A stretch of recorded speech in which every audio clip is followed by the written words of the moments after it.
الحمد لله نحمده ونستعينه ونستغفره ونعوذ بالله من شرور أنفسنا ومن سيئات أعمالنا من يهده الله فلا مضل له ومن يضلل فلا هادي له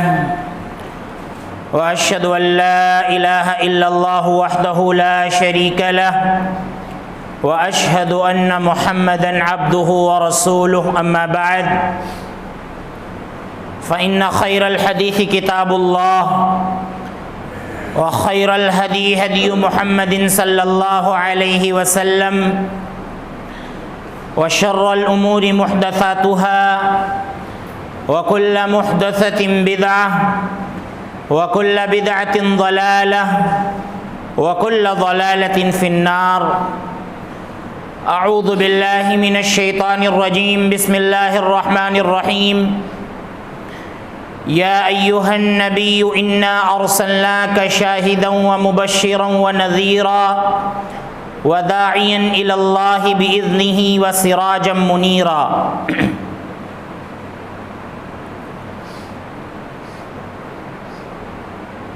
معزز اسلامی و دینی بھائیوں، ہمارا جو کلمہ ہے لا الہ الا اللہ محمد الرسول اللہ، اس کے دو جز ہیں۔ پہلے جز میں ہم اللہ رب العالمین کے معبود حقیقی ہونے کا اقرار کرتے ہیں اور تمام معبودان باطلہ کا ہم انکار کرتے ہیں، اور دوسرے جز میں ہم اس بات کا اقرار کرتے ہیں کہ محمد صلی اللہ علیہ وسلم یہ اللہ کے بندے اور اس کے رسول ہیں۔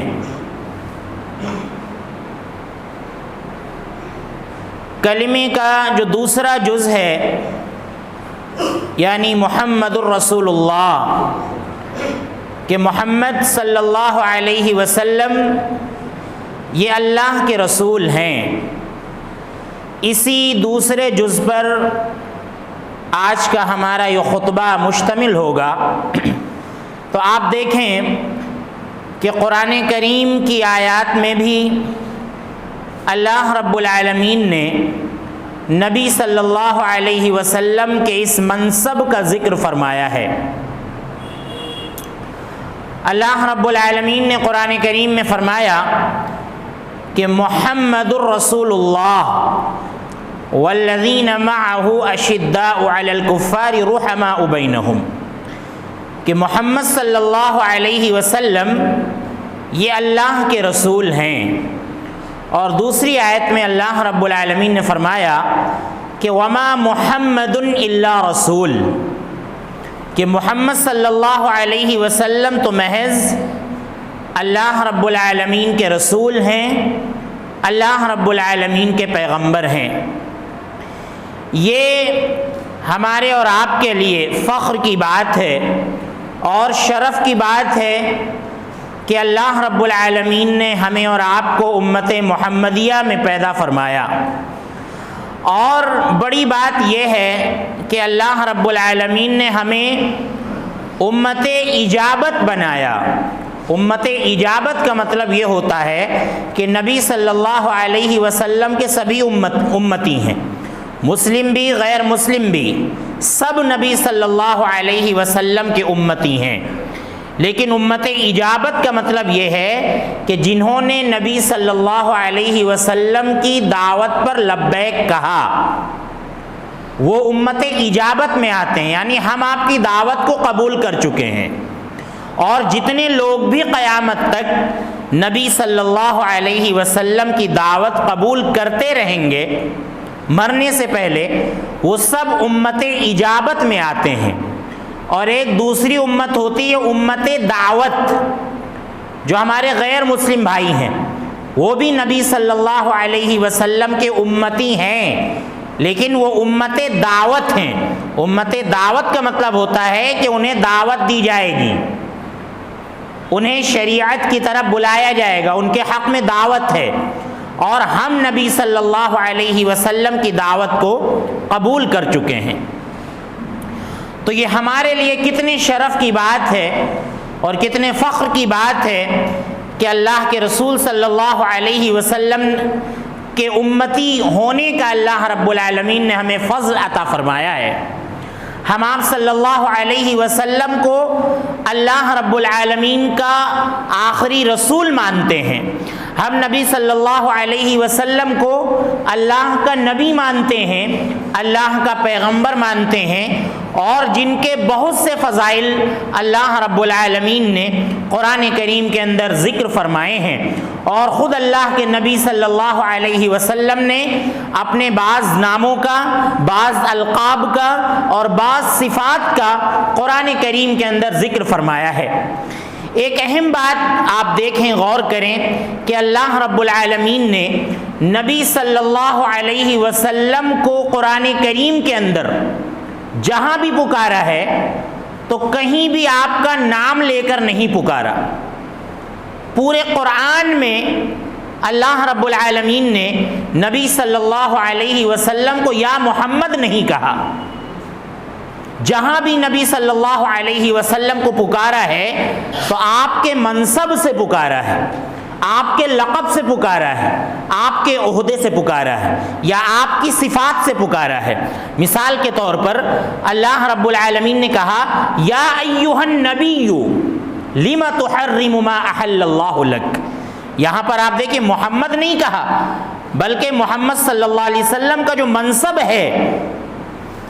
اس سے اللہ رب العالمین نے نبی صلی اللہ علیہ وسلم کو پکارا، نبی کہا۔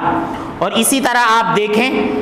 اللہ رب العالمین نے کہا یا ایھا المزمل، اے چادر اوڑھنے والے،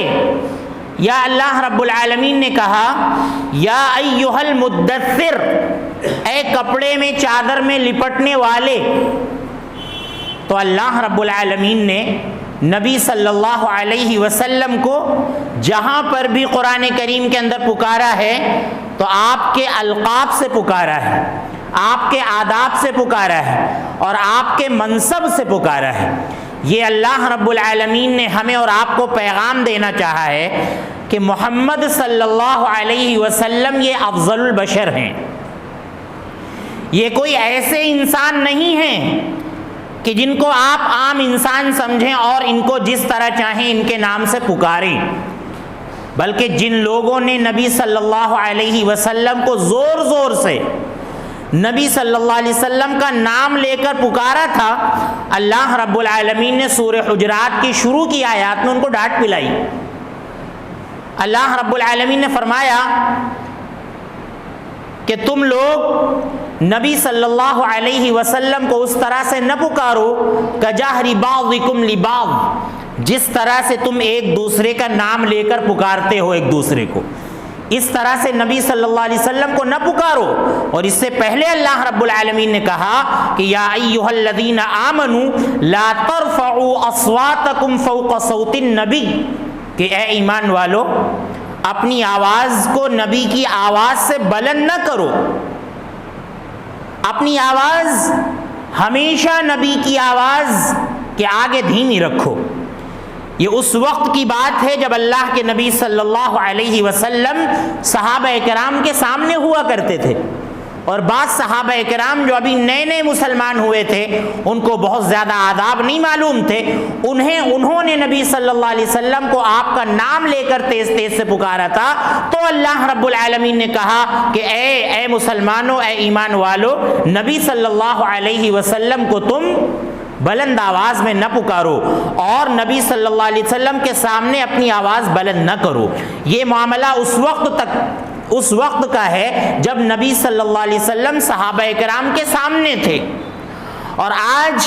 نبی صلی اللہ علیہ وسلم ہمارے سامنے دنیا میں موجود نہیں ہیں، ہم براہ راست آپ سے استفادہ نہیں کر رہے ہیں، لیکن اللہ کے رسول صلی اللہ علیہ وسلم کی سنتیں موجود ہیں۔ اللہ کے نبی صلی اللہ علیہ وسلم کی احادیث کا ذخیرہ موجود ہے، اللہ کے نبی صلی اللہ علیہ وسلم کے اعمال احادیث کی کتابوں میں موجود ہیں، آپ کے اقوال احادیث کی کتابوں میں موجود ہیں۔ لہذا اس آیت سے ایک پیغام یہ ملتا ہے کہ اللہ کے نبی صلی اللہ علیہ وسلم کی بات اگر آ جائے تو کسی بھی شخصیت کی بات غیر نبی کی کوئی حیثیت نہیں رکھتی ہے۔ لہذا سنت یہ سب سے اوپر رہے گی، سنت کا جو جھنڈا ہوگا یہ سب سے زیادہ بلند ہوگا، اس سے اوپر ہماری اور آپ کی یا کسی بھی دنیا کی شخصیت کی بات نہیں ہونی چاہیے۔ سب سے اوپر جو بات ہوگی وہ اللہ کے رسول صلی اللہ علیہ وسلم کی بات ہوگی۔ اللہ رب العالمین نے فرمایا وَلَا تَجْهَرُوا لَهُ بِالْقَوْلِ كَجَهْرِ بَعْضِكُمْ لِبَعْضٍ، اور نبی صلی اللہ علیہ وسلم کو زور زور سے نہ پکارا کرو جس طرح سے تم آپس میں ایک دوسرے کو نام لے کر پکار لیتے ہو۔ کیوں؟ اللہ رب العالمین فرماتا ہے ان تحبط اعمالکم وانتم لا تشعرون، ایسا کرنے کی وجہ سے تمہارے اعمال برباد ہو جائیں گے۔ وانتم لا تشعرون، اور تم سمجھ نہیں پاؤ گے، تمہیں پتہ ہی نہیں چلے گا اور تمہیں لگے گا کہ ہم نے تو بہت سے اعمال کیے ہیں، لیکن اللہ کے نبی کی بات سے اوپر اپنی بات رکھنے کی وجہ سے اور اللہ کے نبی صلی اللہ علیہ وسلم کی بے ادبی کرنے کی وجہ سے اللہ رب العالمین تمہارے اعمال کو ضائع کر دے گا۔ اللہ فرماتا ہے آگے ان الذین یغضون اصواتهم عند رسول اللہ اولئک الذین امتحن اللہ قلوبهم للتقوی، کہ بے شک جو لوگ اپنی آوازوں کو نبی کے سامنے پست رکھتے ہیں، اللہ کے رسول کے سامنے جو لوگ اپنی آوازوں کو پست رکھتے ہیں، اللہ فرماتا ہے اولئک الذین امتحن اللہ قلوبهم للتقوی، یہی لوگ ہیں کہ جن کے دلوں کو اللہ تعالیٰ نے تقوی کے لیے چن لیا ہے، منتخب کر لیا ہے۔ یہی لوگ ہیں جن کو اللہ رب العالمین نے نبی کی پیروی کے لیے اور نبی کی اتباع کے لیے اور نبی کی امت کے لیے منتخب کر لیا ہے۔ اللہ رب العالمین آگے فرماتا ہے کہ ایسے لوگوں کے لیے اللہ رب العالمین نے اجر عظیم تیار کر رکھا ہے، بڑا ثواب تیار کر رکھا ہے۔ کیسے لوگوں کے لیے؟ جو نبی کا ادب کرتے ہیں، نبی کا احترام کرتے ہیں، اپنی بات کو نبی کی بات سے نیچا رکھتے ہیں اور نبی کی بات کو سنت کو بلند رکھتے ہیں۔ اللہ رب العالمین نے ایسے لوگوں کے لیے لہم مغفرۃ و اجر عظیم، اللہ تعالیٰ نے ایسے لوگوں کے لیے مغفرت تیار کر رکھی ہے اور اجر عظیم تیار کر رکھا ہے۔ دوسری آیت میں اللہ رب العالمین فرماتا ہے اے ایمان والو لا تجعلوا دعاء الرسول بینکم کدعاء بعضکم بعضا، کہ رسول صلی اللہ علیہ وسلم کے پکارنے کو آپس میں ایک دوسرے کی پکار کی طرح نہ سمجھا کرو۔ اس کے کئی ایک مطلب ہو سکتے ہیں۔ ایک مطلب تو یہ ہے کہ اللہ رب العالمین کو جو میں نے آپ کو بتلایا کہ اللہ کے رسول صلی اللہ علیہ وسلم کو اس طرح سے نہ پکارا جائے جس طرح سے ہم ایک دوسرے کو پکارتے ہیں، کیونکہ اللہ رب العالمین نے بھی قرآن کریم کے اندر کہیں بھی نبی صلی اللہ علیہ وسلم کو محمد کے نام سے نہیں پکارا ہے بلکہ آپ کے آداب سے پکارا ہے۔ ایک تو اس کا یہ مطلب ہے، اگر ہم ایسا کرتے ہیں تو ہم سمجھ لیں کہ ہمارے اعمال ضائع ہو سکتے ہیں، برباد ہو سکتے ہیں۔ دوسرا مطلب یہ ہے کہ نبی کی دعا کو ہم اپنی دعا کی طرح نہ سمجھیں۔ نبی جو ہوتے ہیں یہ مستجاب الدعوات ہوتے ہیں، نبی دعا کر دیں یا بد دعا کر دیں وہ فوراً قبول ہوتی ہے۔ نبی اگر کسی کے حق میں دعا کر دیں اللہ رب العالمین اس کو فوراً سنتا ہے۔ ہماری اور آپ کی دعا رد ہو سکتی ہے لیکن نبی کی دعا کبھی رد نہیں ہوتی، رسول اللہ صلی اللہ علیہ وسلم کی دعا کبھی رد نہیں ہو سکتی۔ ہم نبی کی دعا کو اپنی دعا کی طرح نہ سمجھیں، اس کا مقام کچھ اور ہے۔ اور اسی طرح ایک تیسرا مطلب اس کا یہ ہے کہ نبی کے بلانے کو ہم آپس میں ایک دوسرے کے بلانے کی طرح نہ سمجھیں کہ جس طرح کوئی ہمیں دنیا کا انسان بلاتا ہے تو ہم اس کی بات سنتے بھی ہیں نہیں بھی سنتے ہیں، ایسا ہم کر لیتے ہیں۔ لیکن نبی اگر پکار لے نبی اگر آواز دے دے، نبی اگر بلا لے تو اس پر لبیک کہنا تمہارے لیے واجب اور ضروری ہے، کیونکہ نبی کی پکار یہ عام لوگوں کی پکار کی طرح نہیں ہے۔ اللہ رب العالمین فرماتا ہے یا ایھا الذین آمنوا استجیبوا للہ وللرسول اذا دعاکم لما یحییکم۔ اللہ رب العالمین فرماتا ہے کہ اے ایمان والو، اللہ اور اس کے رسول کی بات پر لبیک کہو۔ اذا دعاکم لما یحییکم، جب وہ تم کو ایسی بات کی طرف بلائیں جو تمہارے لیے قابل حیات ہو، جو تمہیں زندگی بخشتی ہو، ایسی بات کی طرف جب تمہیں اللہ اور اس کے رسول صلی اللہ علیہ وسلم بلائیں تو تم فوراً لبیک کہو، ان کی بات کو سنو، ان کی بات کو سننا تمہارے لیے واجب اور ضروری ہے۔ تو یہ نبی صلی اللہ علیہ وسلم کا مقام ہے جو اللہ رب العالمین نے آپ کو عطا فرمایا ہے۔ خطبہ مسنونہ کے بعد میں نے آیت کریمہ میں آپ کے سامنے پڑھی، اللہ رب العالمین فرماتا ہے یا ایھا النبی، اے نبی صلی اللہ علیہ وسلم، انا ارسلناک شاہدا ومبشرا ونذیرا، کہ ہم نے آپ کو بھیجا ہے گواہ بنا کر، آپ اپنی امت پر اور تمام امت پر آخرت میں گواہ ہوں گے۔ یہ آپ کی خاصیت ہے، آپ کی صفت ہے کہ آپ کو اللہ رب العالمین گواہ بنائے گا، شاہدا ومبشرا ونذیرا۔ اللہ فرماتا ہے کہ اے محمد صلی اللہ علیہ وسلم، ہم نے آپ کو مبشر بنا کر بھیجا ہے، یعنی بشارت خوشخبری سنانے والا بنا کر بھیجا ہے۔ آپ لوگوں کو خوشخبری سناتے ہیں، جو لوگ ایمان لاتے ہیں اے محمد صلی اللہ علیہ وسلم، آپ ان کو جنت کی خوشخبری سناتے ہیں، جنت کی نعمتوں کی خوشخبری سناتے ہیں۔ وَنَذِيرًا، اے محمد صلی اللہ علیہ وسلم، ہم نے آپ کو نذیر بنا کر بھیجا ہے، یعنی ڈرانے والا بنا کر بھیجا ہے، یعنی آپ لوگوں کو ڈراتے ہیں، اللہ رب العالمین کے عذاب سے ڈراتے ہیں، جہنم سے ڈراتے ہیں، اللہ رب العالمین کی آگ سے آپ لوگوں کو ڈراتے ہیں۔ ہم نے آپ کو نذیر بنا کر بھیجا ہے۔ تو یہ اللہ کے نبی صلی اللہ علیہ وسلم کی صفت ہے کہ آپ صلی اللہ علیہ وسلم شاہد ہیں، آپ مبشر ہیں، آپ نذیر ہیں، اور اسی طرح اللہ رب العالمین فرماتا ہے وَسِرَاجًا مُنِيرًا، اور اے نبی صلی اللہ علیہ وسلم، ہم نے آپ کو روشن چراغ بنا کر بھیجا ہے۔ آپ دیکھیں اللہ رب العالمین یہ بھی کہہ سکتا تھا کہ اے نبی صلی اللہ علیہ وسلم، ہم نے آپ کو شمس و قمر بنایا ہے، چاند اور سورج بنایا ہے، کیونکہ چاند اور سورج کے مقابل میں چراغ کی کوئی حیثیت نہیں ہے، لیکن اللہ رب العالمین نے نبی صلی اللہ علیہ وسلم کو روشن چراغ کہا۔ آپ دیکھیں سورج دن کو نکلتا ہے، سورج سے آپ کو روشنی لینی ہے دن میں لے سکتے ہیں، چاند رات میں نکلتا ہے، چاند سے آپ کو روشنی لینی ہے آپ رات میں روشنی لے سکتے ہیں، لیکن آپ دیکھیں سورج کے نکلنے کے باوجود بعض جگہیں دنیا کی ایسی ہوتی ہیں جہاں تک سورج کی روشنی نہیں جاتی،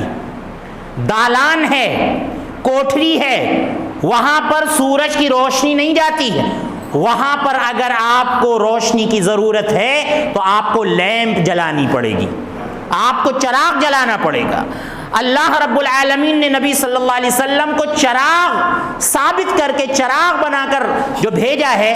اللہ رب العالمین نے ثابت کر دیا ہے کہ نبی صلی اللہ علیہ وسلم سے تم کو ہر جگہ روشنی مل جائے گی۔ سورج نکلے گا تو بعض جگہ ایسی ہو سکتی ہیں جہاں پر تاریکی ہو، لیکن اللہ کے نبی صلی اللہ علیہ وسلم کو اللہ رب العالمین نے چراغ بنا کر بھیجا ہے کہ آپ تاریکی میں بھی آپ لے کر چلے جائیں، وہاں پر بھی آپ کو روشنی ملے گی، جس کا ذکر میں نے حدیث کے اندر، جس کا اشارہ ملتا ہے، پچھلے خطبے میں ہم نے ذکر فرمایا تھا کہ اللہ کے نبی نے فرمایا کہ میں تم کو واضح شریعت پر چھوڑ کر جا رہا ہوں، لیلھا کنہاریھا، جس کی راتیں بھی دن کی طرح واضح ہیں، تاریک ہے، تم سنت کا چراغ لے کر وہاں پر پہنچ جاؤ، وہ جگہ روشن ہو جائے گی۔ اسی لیے مدینہ جب اللہ کے نبی صلی اللہ علیہ وسلم آئے، اس کو یثرب کہا جاتا تھا پہلے، اس کے بعد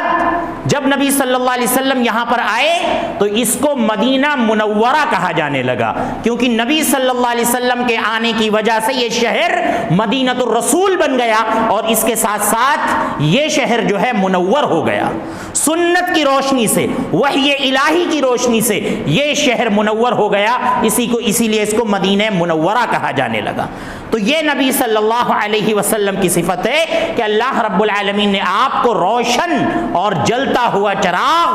بنا کر بھیجا ہے۔ اللہ کے نبی صلی اللہ علیہ وسلم نے اپنی بعض صفات کا ذکر ایک حدیث کے اندر کیا ہے۔ ابو داؤد کی روایت ہے، حضرت ابو ہریرہ رضی اللہ عنہ حدیث کے راوی، اللہ کے نبی صلی اللہ علیہ وسلم نے فرمایا کہ انا سید ولد آدم، میں اولاد آدم کا سردار ہوں۔ اللہ کے نبی صلی اللہ علیہ وسلم سب سے افضل انسان ہیں، سب سے افضل البشر ہیں، اس پر سب کا اتفاق ہے۔ آپ صلی اللہ علیہ وسلم نے خود فرمایا کہ میں سید ولد آدم ہوں، اولاد آدم کا سردار ہوں، اور آپ نے فرمایا کہ وَأَنَا أَوَّلُ مَن تَنشَقُّ عَنْهُ الْأَرْضُ، اور میں پہلا شخص ہوں کہ جس سے قبر پھٹے گی، یعنی سب سے پہلے اللہ رب العالمین حشر کے لیے مجھے اٹھائے گا، سب سے پہلے میری قبر نمودار ہوگی، سب سے پہلے میں اٹھایا جاؤں گا، اللہ کے نبی صلی اللہ علیہ وسلم نے فرمایا۔ اور اسی طرح سے اللہ کے نبی صلی اللہ علیہ وسلم نے فرمایا کہ میں سب سے پہلا شافع ہوں، سب سے پہلے میں سفارش کروں گا، میری سفارش اللہ رب العالمین سب سے پہلے سنے گا۔ اور اللہ کے نبی صلی اللہ علیہ وسلم فرماتے ہیں کہ میں سب سے پہلا مشفع ہوں، یعنی سب سے پہلے اللہ رب العالمین میری سفارش کو قبول کرے گا۔ یہ اللہ کے نبی صلی اللہ علیہ وسلم کی صفت ہے، اور آپ صلی اللہ علیہ وسلم کے القاب ہیں، اور آپ صلی اللہ علیہ وسلم کے صفاتی نام ہیں، اور اسی لیے اللہ کے نبی صلی اللہ علیہ وسلم نے فرمایا کہ جو شخص میری سفارش کا مستحق بننا چاہتا ہے وہ اذان کے بعد میرے لیے وسیلہ تلاش کرے۔ وسیلہ جو میرا ایک خاص مقام ہوگا، جو ہم دعا کے اندر پڑھتے ہیں، وہ دعا پڑھی جائے اذان سننے کے بعد۔ تو اللہ کے نبی صلی اللہ علیہ وسلم نے فرمایا کہ اللہ تعالیٰ میری سفارش کا ایسے شخص کو مستحق بنائے گا جو اذان سننے کے بعد اذان کے بعد کی دعا پڑھتا ہے۔ اور ایک حدیث میں اللہ کے نبی صلی اللہ علیہ وسلم نے اپنی صفات کا ذکر فرمایا اور اپنے ناموں کا ذکر فرمایا، مسلم کی روایت۔ اللہ کے نبی صلی اللہ علیہ وسلم نے فرمایا کہ وَأَنَا مُحَمَّدٌ، میرا نام محمد ہے، وَأَنَا أَحْمَدُ،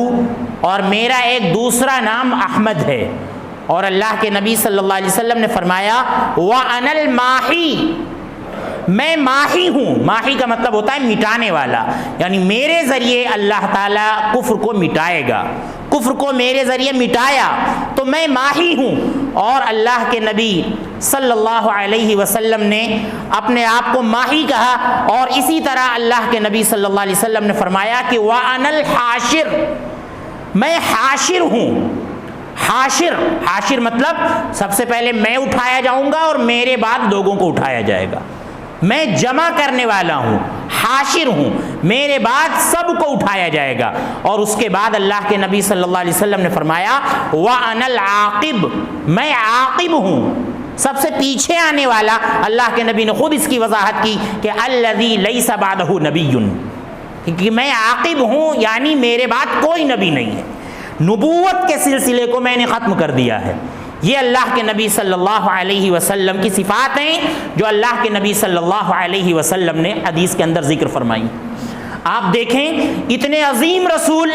کہ جو اللہ کے نبی صلی اللہ علیہ وسلم کہ جن کے بارے میں اللہ رب العالمین فرماتا ہے کہ لَقَدْ جَاءَكُمْ رَسُولٌ مِّنْ أَنفُسِكُمْ عَزِيزٌ عَلَيْهِ مَا عَنِتُّمْ حَرِيصٌ عَلَيْكُمْ بِالْمُؤْمِنِينَ رَءُوفٌ رَحِيمٌ، کہ تمہارے پاس ایک ایسے رسول آ چکے ہیں جو تم پر حریص رہتے ہیں اور تمہاری جو تکلیفیں ہوتی ہیں، تمہاری جو پریشانیاں ہوتی ہیں، رسول صلی اللہ علیہ وسلم پر بہت گراں گزرتی ہیں، بہت بھاری پڑتی ہیں، اور بالمؤمنین رؤوف الرحیم، اور مومنوں پر شفیق ہیں، شفقت کرنے والے ہیں، مہربان ہیں۔ اللہ رب العالمین فرماتا ہے کہ ایسے ہمدرد انسان کو میں نے تمہارے درمیان رسول بنا کر بھیجا ہے۔ حدیث کے اندر اللہ کے نبی صلی اللہ علیہ وسلم نے فرمایا کہ میری اور تمہاری مثال پروانے کی طرح ہے، پروانے اور چراغ کی طرح ہے۔ اللہ کے نبی صلی اللہ علیہ وسلم نے فرمایا کہ پروانے جو ہوتے ہیں وہ چراغ پر آ کر مدہوش ہو کر گرتے رہتے ہیں، تمہاری حالت بالکل اسی طرح ہے کہ تم جہنم کی آگ کی طرف بھاگے چلے جا رہے ہو، بھاگے چلے جا رہے ہو۔ جہنم میں گرتے چلے جا رہے ہو، اور میری حالت یہ ہے کہ میں تمہاری کمر پکڑ پکڑ کے تم کو پیچھے کھینچ رہا ہوں، تم کو ہدایت کی طرف لا رہا ہوں۔ یہ اللہ کے نبی صلی اللہ علیہ وسلم کی امت سے ہمدردی ہے۔ اور اللہ رب العالمین نے فرمایا فَلَعَلَّكَ بَاخِعٌ نَفْسَكَ عَلَىٰ آثَارِهِمْ إِن لَّمْ يُؤْمِنُوا بِهَٰذَا الْحَدِيثِ أَسَفًا۔ اے نبی صلی اللہ علیہ وسلم، ایسا لگتا ہے کہ آپ اپنے آپ کو ہلاک کر لیں گے امت کے پیچھے،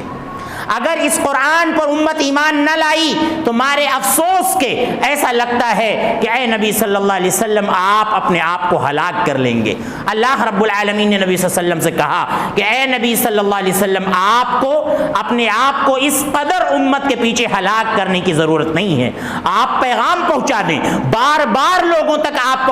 پیغام پہنچائیں، لیکن لست علیہم بمسیطر، اللہ رب العالمین نے آپ کو داروغہ نہیں بنایا ہے کہ آپ لوگوں کے پیچھے لگے رہیں اور زبردستی ہدایت کو موڑ دیں ان کے اوپر۔ اے نبی صلی اللہ علیہ وسلم، آپ کو اللہ نے ایسا نہیں بنایا ہے۔ آپ دیکھیں ابو طالب کی ہدایت کے اللہ کے نبی صلی اللہ علیہ وسلم کتنے حریص تھے کہ ہمارے چچائیں کم سے کم کان میں کہہ لیں لا الہ الا اللہ، تاکہ میں حجت کروں اللہ رب العالمین کے یہاں۔ اللہ رب العالمین نے جب نبی صلی اللہ علیہ وسلم کی تڑپ اپنے چچا کے بارے میں دیکھی یہ، تو اللہ رب العالمین نے کہا انک لا تہدی من احببت ولکن اللہ یہدی من یشاء۔ اے نبی صلی اللہ علیہ وسلم، آپ جس کو چاہیں اس کو ہدایت نہیں دے سکتے ہیں،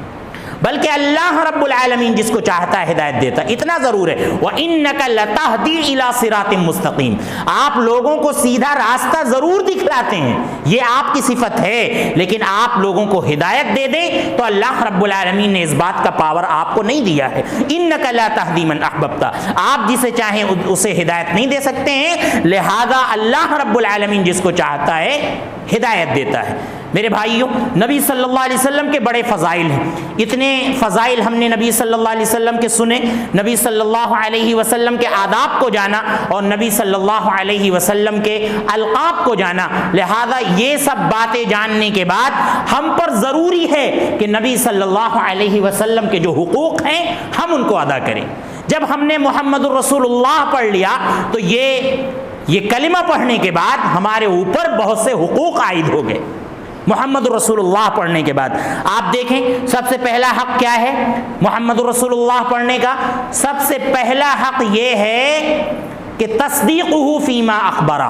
اللہ کے نبی صلی اللہ علیہ وسلم نے جن باتوں کی خبر دی ہے ان کی تصدیق کی جائے،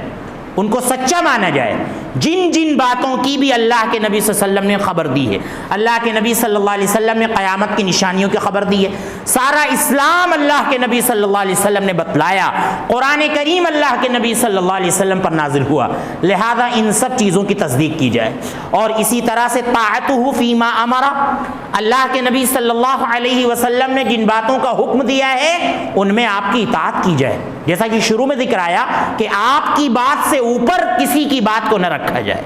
دنیا کے کسی بھی انسان کی بات کو نبی صلی اللہ علیہ وسلم کی بات سے اوپر نہ رکھا جائے۔ اور اس سلسلے میں بہت سی آیتیں ہیں، اطاعت رسول سے متعلق قرآن کریم کی بہت سی آیتیں ہیں۔ یا ایھا الذین آمنوا اطیعوا اللہ واطیعوا الرسول واولی الامر منکم من یطع الرسول فقد اطاع اللہ ومن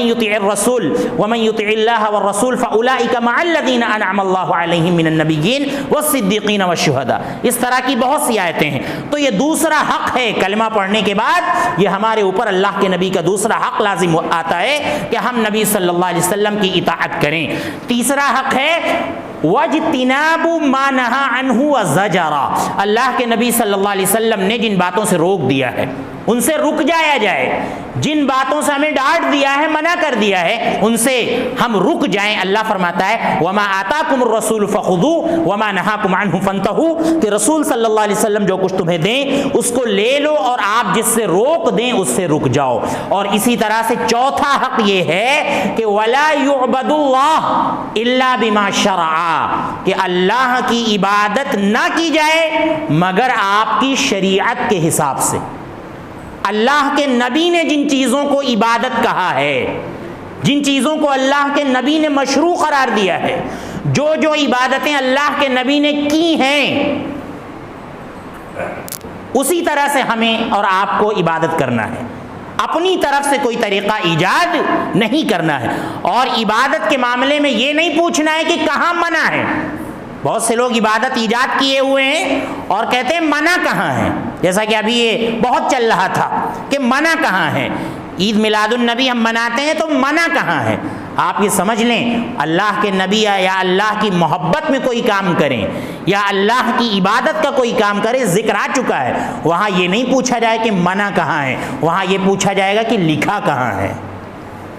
یہ دنیا کے معاملات میں، کھانے پینے میں ہے، تعمیرات میں ہے، اور اشیاء جو ہم استعمال کرتے ہیں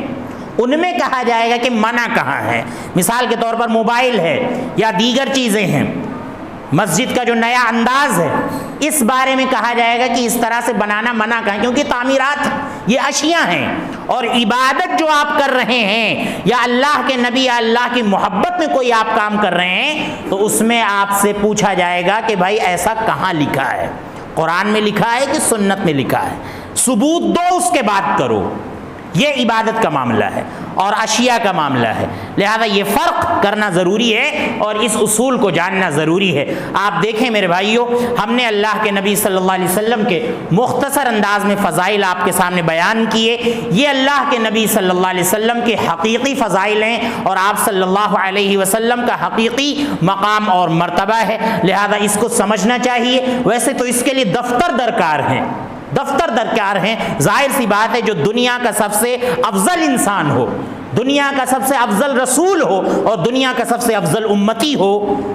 دنیا کا سب سے افضل نبی ہو، لہذا اس کو جو ہے آدھے گھنٹے کے خطبے میں نہیں سمیٹا جا سکتا، دفتر درکار ہے۔ بہرحال جتنی باتیں آپ کے سامنے بیان کی گئی ہیں ان کو ہم سمجھیں اور نبی صلی اللہ علیہ وسلم کو اپنا مقتدا، اپنا رہبر، اپنا پیغمبر تسلیم کریں اور نبی صلی اللہ علیہ وسلم کی باتوں پر کسی کی بات کو ہم ترجیح نہ دیں۔ نبی صلی اللہ علیہ وسلم کو اللہ کا بندہ مانیں، نبی صلی اللہ علیہ وسلم کو اللہ کا رسول مانیں، اور جن آداب کا اللہ کے نبی صلی اللہ علیہ وسلم نے ذکر فرمایا ہے اور اللہ رب العالمین نے ذکر فرمایا ہے ان کا ہم سب اعتراف کریں۔ اللہ رب العالمین ہمیں ان باتوں کو سمجھنے کی اور ان پر عمل کرنے کی توفیق عطا فرمائے۔ اللہ رب العالمین ہمیں نبی صلی اللہ علیہ وسلم کے حقیقی مقام اور منصب کو سمجھ کر آپ کی ایک ایک سنت کو زندہ کرنے کی اور اس پر عمل کرنے کی توفیق عطا فرمائے۔ اللہ رب العالمین ہمیں صحابہ کرام کے منہج کے مطابق اور سلف صالحین کے منہج کے مطابق شریعت پر چلنے کی توفیق عطا فرمائے۔